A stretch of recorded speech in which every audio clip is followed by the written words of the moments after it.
টাকা আসে, second time হইলে জি একে ভুল দুইবার, মানে ফার্স্ট টাইম হইলে 2,500 ফার্স্ট মামলা, আর তার পরবর্তীতে ওই কাজটা যদি পুনরায় রিপিট করে সেটা পরবর্তীতে ডাবল হইতে থাকে। কেন আপনি তো এর আগেও মামলা খেয়েছেন এই রং পার্কিং এর জন্য? একই কাজে একই প্রোডাক্ট নামাচ্ছে, পার্কিং স্বপ্নতে পার্কিং এর জন্যই খাচ্ছি, কিন্তু আউটলেটের তো কোনো পার্কিং এর ব্যবস্থা নেই।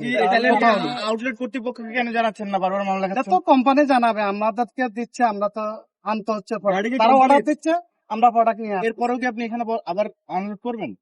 এখন অর্ডার দিলে তো করতে হবে, অথবা আমি কি করবো, এই যে আমি damage কোম্পানিকে দিচ্ছেন জানাবো, আপনি। তারা যেভাবে আমাকে বলে সেভাবে আপনারা কাজ প্রতিদিন করতে সকাল হবে। থেকে দেখা যাচ্ছে আপনার সামনে এরকম গাড়ি দাঁড় করে রাখেন, আসলে এই বিষয়টা আপনারা কেন করেন? সবাই জানে। গাড়ি কি স্বপ্নের রাস্তায় পার্কিং করলেন কেন? এখানে একটা আউটলেট, আমরা তো আউটলেট সরকার দিচ্ছে, কিন্তু আমাদেরকে পার্কিং জায়গা তো দিচ্ছে না, আমরা কি করি? এই ভবনের পার্কিং নাই? না, কোনো পার্কিং নেই, আমরা তো প্রোডাক্ট নামাইতে হবে। এখন কি আপনাকে মামলা দিচ্ছে? হ্যাঁ, প্রোডাক্ট নামানোর সময় তো রাতে, দিনে না, কারণ দিনে তো রাস্তাটা জ্যাম থাকে। রাত্রেবেলা তো আউটলেট বন্ধ থাকে, আমি কিভাবে রাত্রেবেলা প্রোডাক্ট নামাবো? না প্রোডাক্ট তো এটা তো আর সরকার বুঝবে না, সরকার বুঝবে কি এটা?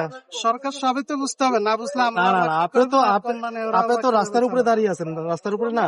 সেটা ঠিক আছে, আমি তো আউটলেটের মাল নামাচ্ছি, পার্কিং তো নাই। আমি আউটলেটে যে Parking নেই, মাল আপনার দিচ্ছেন এই তারা কি এই outlet এর বিষয়টা অবগত কর্তৃপক্ষ আছেন যে বুঝবে, যে কোনো আপনারা সময় দিয়ে মামলা দিতে পারবেন? আমাদের